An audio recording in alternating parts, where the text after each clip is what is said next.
السلام علیکم سامعین، حاضر خدمت ہے ساتیں قرب کی نیکسٹ ایپیسوڈ۔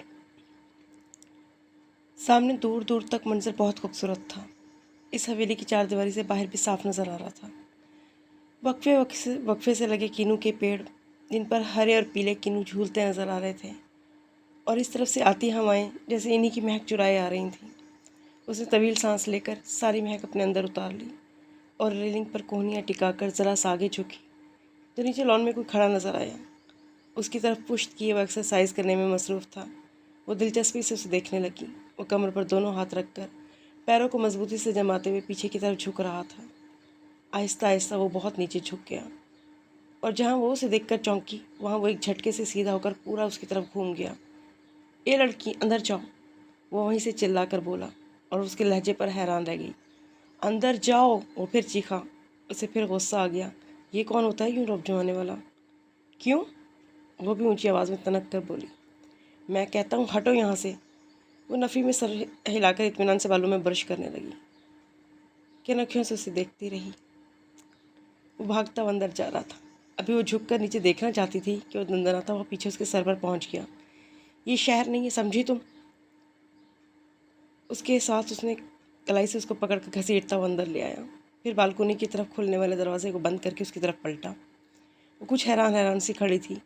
یہ دروازہ کس نے کھولا تھا؟ وہ پوچھنے لگا۔ میں نے، وہ برش سے اپنی طرف اشارہ کرتے ہوئے بولی۔ کیوں؟ یہ دیکھنے کے لیے کہ یہاں کیا ہے۔ دیکھ لیا نا، آئندہ مت کھولنا۔ کیوں؟ وہ اسی لہجے میں بولی۔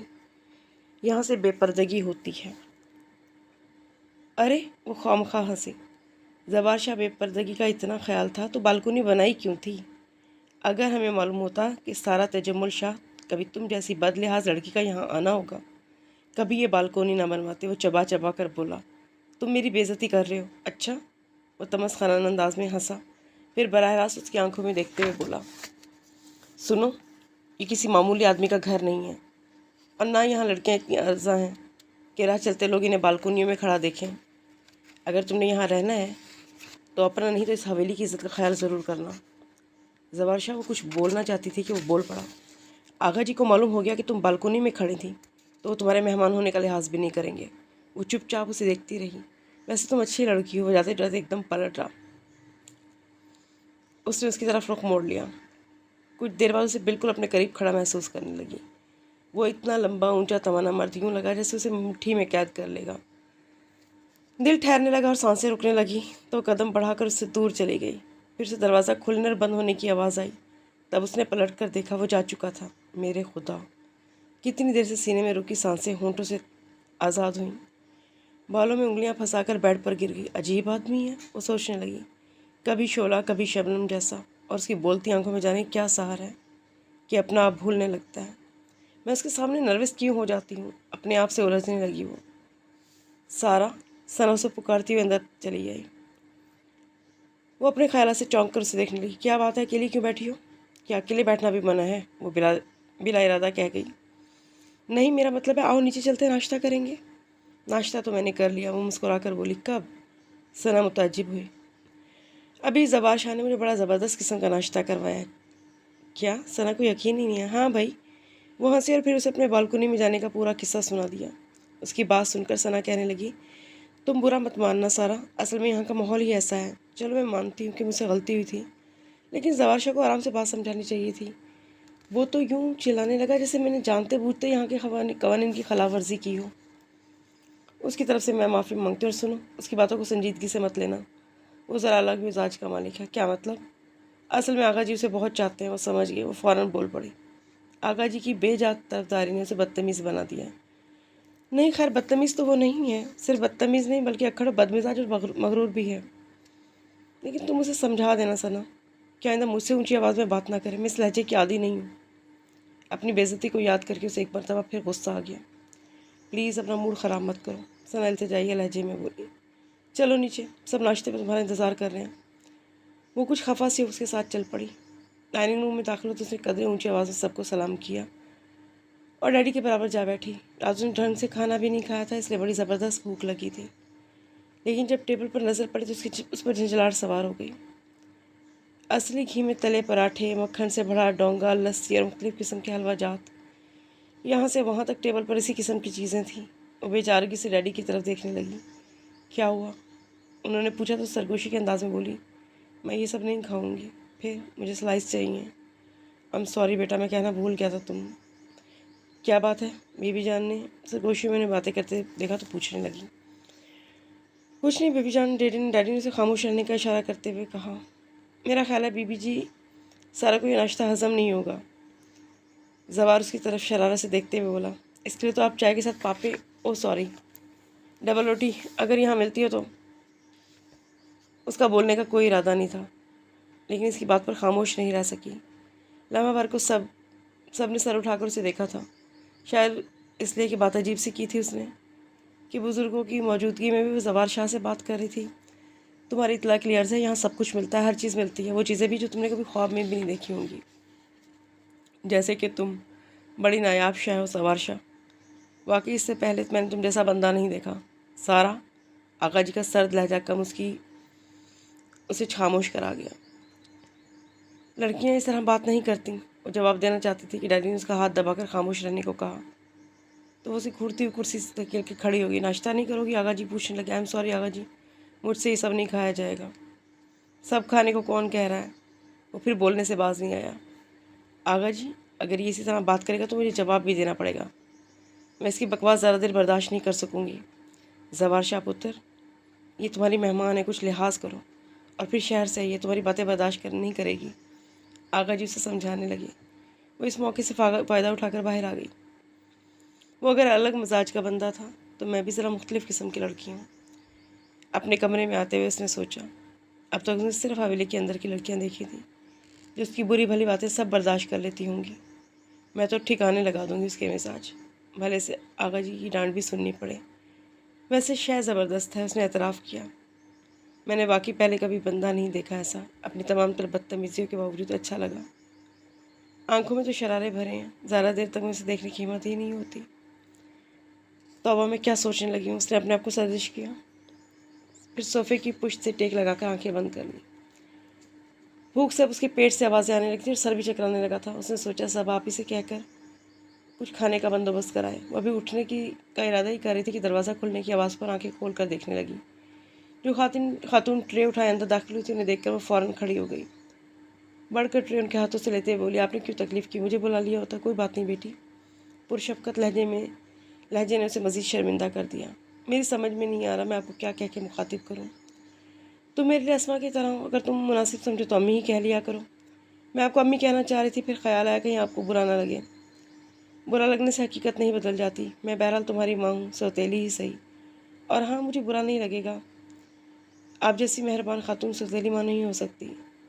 اس نے ٹرے رکھ کر ان کے گلے میں بازو ڈال دی۔ چلو اب ناشتہ کر لو، تم نے رات سے کچھ نہیں کھایا۔ انہوں نے اس کی پیشانی پر بوسہ دیا اور پھر کاندھوں پر دباؤ ڈال کر اسے بٹھا دیا۔ آپ بھی بیٹھے نا؟ ہاں کیوں نہیں؟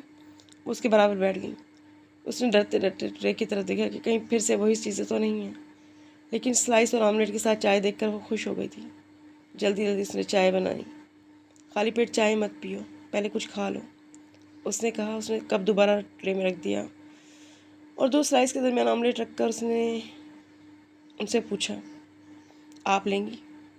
نہیں بیٹی، میں ناشتہ کر چکی۔ چائے میں نہیں پیتی، اب تم باتیں کرنے کے بعد بجائے ناشتہ کر لو۔ اس نے سلائس دانتوں سے توڑا، ساتھ ہی چائے کا گھونٹ بھی پیا۔ پھر ابھی وہ ناشتہ کر رہی تھی کہ ڈیڈی آ گئے۔ وہ بھی شاید ناشتے کا ہی پوچھنے آئے تھے، اور جب اسے ناشتہ کر کے چائے پیتے دیکھا تو اطمینان بھرا سانس لیتے ہوئے بولے، خدا کا شکر ہے تمہیں تمہاری مطلوبہ چیزیں مل گئیں۔ وہ ہنسی اور برابر بیٹھی زہرا بیگم کی طرف اشارہ کرتے ہوئے کہا، امی کی مہربانی ہے۔ ڈیڈی شاید ان کی طرف متوجہ نہیں ہوئے تھے، اس کے اشارے پر جو دیکھا تو ٹھٹک سے گئے، جبکہ زہرا بیگم سر جھکائے بیٹھی تھی۔ بیٹھیں ڈیڈی، میں آپ کے لیے چائے بناتی ہوں۔ نہیں بیٹا، میں چلوں گا۔ وہ پلٹے تو زہرا بیگم نے پکار لیا تھا، جمل شاہ بیٹیوں کی باتوں کو رد نہیں کرتے۔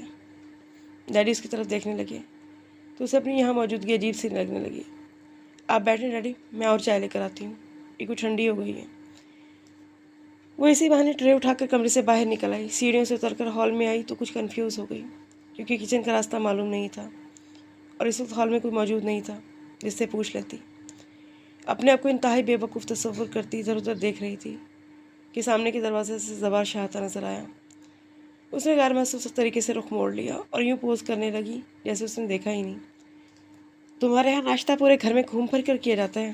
وہ قریب آ کر ٹرے کی طرف اشارہ کرتے ہوئے پوچھنے لگا۔ میں ناشتہ کر چکی ہوں تو ٹرے رکھ دو۔ کہاں رکھ دوں؟ میرے سر پر۔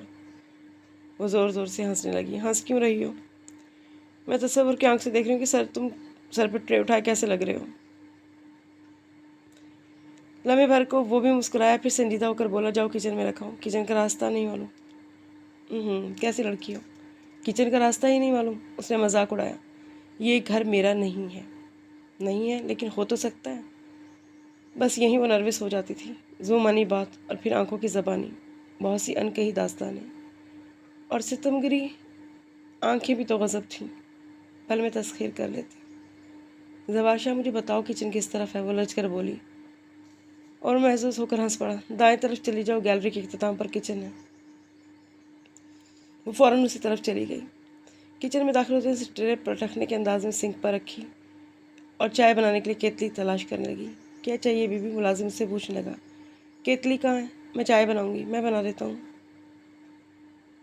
اس نے پرسوچ انداز میں اسے دیکھا، پھر کہنے لگی، ہاں جلدی سے بنا دو، اسما بی بی کے کمرے میں دے آؤ۔ اس کے ساتھ ہی وہ کچن سے نکل آئی۔ دوبارہ حال کمرے تک آئی اور ٹیلی فون کے پاس کھڑا اسے پکار رہا تھا۔ سنو، تمہارا فون ہے میرا۔ وہ اپنی طرف اشارہ کر کے سوچنے لگی، جلدی آؤ، کوئی سحرا صاحبہ بول رہی ہیں۔ ارے سحر آپ ہی ہیں؟ وہ چیختی چلاتی بھاگتی ہوئی ریسیور اس نے ہاتھ سے لے لیا۔ ہائے سحر آپی، کیسی ہیں آپ؟ مامی کیسی ہیں؟ اسے نظر انداز کر کے وہ روانی سے بولنے لگی۔ دوسرے کی بات بھی سن لو، وہ ٹوکے بغیر نہیں رہ سکا۔ وہ انسنی کرتی اپنی کہی گئی، نومی آپ کے پاس کھڑا ہے، ذرا اسے بات تو کرائیں۔ یہ نومی کون ہے؟ جس انداز سے اس نے پوچھا وہ شرارت پر آمادہ ہو گئی، خاص طور پر اسے سنانے کے لیے کہنے لگی، نومی تم ساتھ آتے ہم خوب انجوائے کرتے، میں تو ایک ہی دن میں بور ہو گئی ہوں۔ پتہ ہے نومی، یہاں بڑے بڑے نایاب جانور پائے جاتے ہیں۔ اشارہ اسی کی طرف تھا۔ وہ بے وقوف نہیں تھا، اس کے ہاتھ سے جھٹ ریسیور پکڑ کر کریڈر پر پٹک دیا۔ ارے، وہ انتہائی معصوم بن کر کہنے لگی، تم نے تو مجھے بات ہی نہیں کرنے دی، شٹ اپ۔ وہ چیخا اور پیر پٹکتا ہوا چلا گیا، جبکہ اس کے ہونٹوں پر مسکراہٹ کھیلنے لگی۔ بی بی چائے؟ ملازم نے کہا تو چونک کر اس کی طرف متوجہ ہوئی، پھر اسے اسما کے کمرے کی طرف جانے کا کہہ کر خود آغا جی اور بی بی جان کے پاس آ گئی۔ آؤ پتر، آغا جی نے کہا۔ وہ قدر جھجکتی ان کے پاس جا بیٹھی۔ تمہیں یہاں کیسا لگ رہا ہے؟ اس کے کاندھے پر ہاتھ رکھ کر پوچھنے لگے۔ بہت اچھا، پتہ ہے آغا جی، مجھے آپ سے ملنے کی بہت آرزو تھی، میں بہت پہلے بھی یہاں آنا چاہتی تھی۔ وہ قدر توقف کے بعد کہنے لگی، آغا جی آپ کو ڈیڈی سے اتنی سنجیدگی سے ناراض نہیں ہونا چاہیے تھا، خواہ مخواہ ایک لمبا عرصہ آپ ایک دوسرے سے جدا رہے۔ آغا جی حیران ہو کے اسے دیکھنے لگے۔ یہ بات تو کبھی ان کی اپنی اولاد نے انہیں کہنے کی جرات نہیں کی تھی۔ وہ کہہ رہی تھی، ڈیڈی نے شادی ہی تو کی تھی، کوئی جرم نہیں کیا تھا، پھر آپ نے یہاں بھی ان کی شادی کر دی۔ آغا جی جب آپ نے اپنی خواہش پوری کر ہی لی تھی تو آپ کو سمجھوتا بھی کر لینا چاہیے تھا۔ مامی کو اگر اس گھر میں آنے دیتے تو ڈیڈی دونوں بیویوں کو برابر حقوق دے سکتے تھے۔ کچھ دیر خاموش رہ کر آغا جی کے بولنے کا انتظار کرتی رہی، لیکن جب انہوں نے آپ سے کچھ نہیں کہا تو پھر کہنے لگی، مجھے امی زہرا بیگم کو دیکھ کر بہت افسوس ہوا، انہوں نے ڈیڈی کے نام پر اپنی زندگی کی قیمتی سال گنوا دیے ہیں۔ اسما الگ باپ کی شفقت سے محروم رہی۔ اب تو زندگی اسٹیج پہ ہے ڈیڈی کہ گزرے ماہ و سال کی تلافی بھی نہیں کر سکتے۔ ممی کبھی بھی نہیں چاہیں گی کہ ڈیڈی مستقل طور پر یہاں آ جائیں۔ ہاں پہلے ایسا ممکن تھا، لیکن اس وقت آپ نے نہیں چاہا۔ ساری غلطی تمہارے باپ کی ہے۔ آغا جی نے سارا الزام ڈیڈی کے سر رکھ دیا۔ جب وہ جانتا تھا کہ یہاں اس کی منگ موجود ہے تو پھر اسے شادی کیوں کی؟ منگنی ہوئی تھی، نکاح تو نہیں ہوا تھا، اور پھر اب تو نکاح کی پائیداری بھی نہیں رہی، بات ہی ختم۔ پتر، یہ کوئی گڈے گڈی کا کھیل نہیں ہے، اور پھر شہر میں ایسا ہوتا ہوگا۔ ہمارے ہاں تو ایک بار زبان پر جو نام آ جائے اس کے بعد کسی اور نام کی گنجائش نہیں رہتی۔ اور جہاں تک زہرا کا سوال ہے تو اسے میں یہاں لا کر میں نے غلطی نہیں کی۔ تو میں نہیں جانتی پتر، میں اسے گھر نہ لاتا تب بھی وہ ساری زندگی اسی طرح بیٹھی رہتی، کوئی اس سے شادی کرنے پہ تیار نہ ہوتا، لوگ باتیں الگ کرتے۔ یہاں آ کر اس نے کم از کم عزت سے زندگی تو گزار دی۔ آغا جی؟ وہ حیران ہو کر ان کی طرف دیکھنے لگی۔ تم یہاں کے رواجوں کو نہیں جانتی۔ پھر اس کا کاندھا تھپتھپا کر کہنے لگے، بہرحال گزرے وقت کو تو ہم لوگ واپس نہیں لا سکتے، غلطی مجھ سے بھی ہوئی ہے۔ تم اپنی ماں سے کہنا کہ وہ اپنا دل بڑا کرے۔ میں یہ تو نہیں کہہ سکتا کہ اپنی بنی بنائی زندگی کو چھوڑ کر یہاں آ جائے، لیکن یہ یقیناً اس کے لیے بہت مشکل ہوگا، لیکن وہ اتنا تو کر سکتے کہ مہینے میں ایک آدھ مرتبہ تجمل شاہ کو یہاں آنے دے، اسے روکے نہ۔ ممی ڈیڈی یہاں ممی ڈیڈی کو یہاں آنے سے نہیں روکیں گی، آپ اس کی طرف سے اطمینان رکھیں۔ اس نے کہا تو آغا جی نے اس کا سر اپنے کاندھے سے لگا لیا۔ تم بڑی سمجھدار ہو پتر، آپ کی دعائیں ہیں۔ وہ ہنسی اور بی بی جان کی طرف دیکھنے لگی، جو خاصی حیران سی بیٹھی تھی۔ شاید انہیں یقین نہیں آ رہا تھا کہ وہ اتنی سی لڑکی آغا جان سے اس طرح بات کر سکتی ہے۔ زبار شاہ، جسے آغا جان اتنا چاہتے تھے، اس نے بھی کبھی یہ موضوع نہیں چھیڑا تھا، اور نہ صرف اس موضوع پر بات کی گئی بلکہ بڑی خوبصورتی سے آغا جی کو الزام بھی دے دیا گیا۔ تمہارا باپ کہاں ہے؟ وہ پوچھنے لگے۔ وہ اوپر اسما کے کمرے میں ہے۔ پھر اٹھتے ہوئے بولی، اچھا اب آپ آرام کریں، میں سب آپ ہی کے پاس جا رہی ہوں۔ دروازے تک جا کر پلٹ آئی تھی۔ آغا جی، آپ کی جاگیر میں آموں کے باغ بھی ہیں؟ ہاں، تمہیں آم پسند ہے؟ آم تو پسند ہی ہیں، لیکن اس سے کہیں زیادہ شوق باغ دیکھنے کا۔ اچھا؟ آغا جی کچھ دیر سوچنے کے بعد بولے، میں جہانگیر سے کہوں گا تمہیں لے جائے گا۔ صرف مجھے نہیں آغا جی، ہم سب چلیں گے کل ہی۔ آغا جی نے ہاں میں سر ہلایا۔ وہ شکریہ ادا کرتی کمرے سے باہر نکل گئی۔ پھر اسما کے کمرے کی طرف جاتے جاتے رک گئی، محض اس خیال سے کہ اسے دیکھ کر ڈیڈی نادم نہ ہونے لگے۔ کچھ سوچتی ہوئی صبا آپا کے کمرے میں آ گئی۔ باقی کزنز بھی وہیں موجود تھیں۔ تم کہاں تھی؟ ہما اسے دیکھتے ہی پوچھنے لگی۔ آغا جی کے پاس، لیکن میں نے تو تمہیں زوار شاہ کے ساتھ دیکھا تھا۔ جانے کیا تھا ہما کے لہجے میں، پتہ نہیں وہ کیا جتانا چاہ رہی تھی، وہ سمجھ نہیں سکی۔ میری زوار شاہ سے مٹ بھیڑ ضرور ہوئی تھی، لیکن میں اس کے ساتھ نہیں تھی۔ وہ صوفے پہ نیم دراز ہوتے ہوئے بولی، آغا جی آج اکپک پر نہیں گئے؟ ثنا صبا آپی سے پوچھ رہی تھی، لیکن جواب اس نے دیا اور اٹھ کر پیچھے ہوتے ہوئے بولی، پتہ ہے صبا آپی، میں نے آغا جی سے کہا کہ ہمیں اپنے باغوں کی سیر کرائیں۔ پھر انہوں نے کیا کہا؟ نادیہ نے بےتابی سے دریافت کیا۔ کل چلیں گے؟ واقعی؟ سب ایک ساتھ چیخیں۔ ہاں، لیکن کیا تم لوگ کبھی نہیں گئے؟ گئے تھے، اس وقت بہت چھوٹے تھے، سعدیہ نے برا سا منہ بناتے ہوئے کہا۔ اب اتنا دل چاہتا ہے جانے کو، لیکن آغا جی سے کہنے کی ہمت ہی نہیں ہوتی۔ چلو تو کل چلیں گے۔ ہاں واقعی بڑا مزہ آئے گا۔ پھر کتنی دیر تک وہ سب آنے والے کل کی باتیں کرتی رہیں۔ صبح اسما نے اسے نماز کے لیے اٹھایا تو وہ فوراً اٹھ گئی۔ کل جس طرح اسما نے اسے ٹوکا تھا، اسے واقعی بڑی شرمندگی ہوئی تھی، اس لیے وہ جلدی سے وضو کر کے اسما کے ساتھ ہی جائے نماز پر کھڑی ہو گئی تھی۔ یہ نہیں تھا کہ وہ بالکل نماز نہیں پڑھتی تھی، بس صبح کی نماز نیند کی وجہ سے ہمیشہ قضا ہو جاتی تھی۔ اس وقت بھی نماز سے فارغ ہوتے اس کی آنکھ میں نیند کے آثار موجود تھے۔ اب اگر سونا چاہو تو سو جاؤ، اسما اس کی آنکھوں میں اترتے گلابی دوروں کو دیکھ کر بولی۔ نہیں، اگر اب سوئی تو سر میں درد ہو جائے گا۔ البتہ چائے مل جائے گی تو میرا خیال ہے میں خود ہی بنا کر لاتی ہوں۔ اسما نے ٹوکنا چاہا، لیکن وہ اپنی بات ختم کر کے تیزی سے چلی گئی۔ کچھ دیر بعد وہ چائے کی ٹرالی اٹھا کر واپس آئی تو اسما کل کی طرح کھڑکی میں کھڑی کسی اپنے ہی خیال میں مگن تھی۔ آہٹ پر چونکی اور فوراً کھڑکی سے ہٹ گئی۔ اتنی ساری چائے پیو گی؟ اسما ٹی پاٹ کی طرف اشارہ کرتے ہوئے حیرت سے بولی۔ کیوں، آپ نہیں پئیں گی؟ نہیں، میں چائے نہیں پیتی۔ پی کر دیکھیں، اچھی لگے گی۔ نہیں بھائی، مجھے تو معاف ہی رکھو۔ اگر مجھے معلوم ہوتا کہ آپ چائے بالکل نہیں پیتی تو میں صرف اپنے لیے بنا کر لاتی۔ اس نے صرف ایک کپ میں چائے ڈالی، پھر کپ لے کر کھڑکی کے پاس کھڑی ہو گئی۔ حالانکہ دل چاہ رہا تھا کہ دروازہ کھول کر بالکونی میں چلی جائے، لیکن کل کا واقعہ وہ بھول ہی نہیں تھی۔ کل ہی کی بات یاد کر کے اس نے کھڑکی میں سے نیچے جھانکا۔ وہ اس وقت جاگنگ کر رہا تھا۔ لمحہ بھر کو وہ بھول گئی کہ کہاں کھڑی ہے۔ بے اختیار اسے پکار لیا، زوار شاہ۔ اس نے فوراً سر اٹھا کے اس کی طرف دیکھا تو وہ چائے کا کپ دکھاتے ہوئے بولی، چائے پیو گے؟ شاید اچھے موڈ میں تھا، سر ہاں میں ہلانے لگا۔ اوپر آ جاؤ، اس نے کہا تو جواب میں اس نے نیچے آنے کا اشارہ کیا۔ وہ فوراً کھڑکی کے پاس سے ہٹ گئی، دوسرے کپ میں چائے ڈالنے لگی۔ اپنے کپ میں بھی اس نے مزید چائے ڈال لی۔ اسما خاموش کھڑی سے دیکھ رہی تھی۔ اوکے اسما، میں نیچے جا رہی ہوں۔ وہ بڑی عجلت میں دونوں کپ لے کر چل پڑی۔ اگر پل بھر بھی اسما کو دیکھ لیتی تو زوار شاہ کے پاس جانے کا ارادہ ترک کر دیتی، لیکن اس نے دیکھا ہی نہیں۔ پچھلی طرف لان میں آئی تو وہ مخملی گھاس پر ٹانگیں سیدھی کیے بیٹھا تھا۔ اسے دیکھا تو نظر اس پہ جما دی، جو بڑے اعتماد سے چلی آ رہی تھی۔ اس کی نظروں کی گرفت میں آ کر نروس ہو گئی تھی۔ دل عجیب انداز میں دھڑکنے لگا تھا، چال الگ غیر متوازن ہو گئی تھی۔ زوار شاہ، اس طرح مت دیکھا کرو، وہ قریب آ کر کپ بڑھاتے ہوئے کہنے لگی۔ کیوں؟ اس نے بڑھے ہوئے ہاتھ کو نظر انداز کر دیا۔ وہ کیسے کہہ رہی تھی، میرے اندر ہلچل مچ جاتی ہے،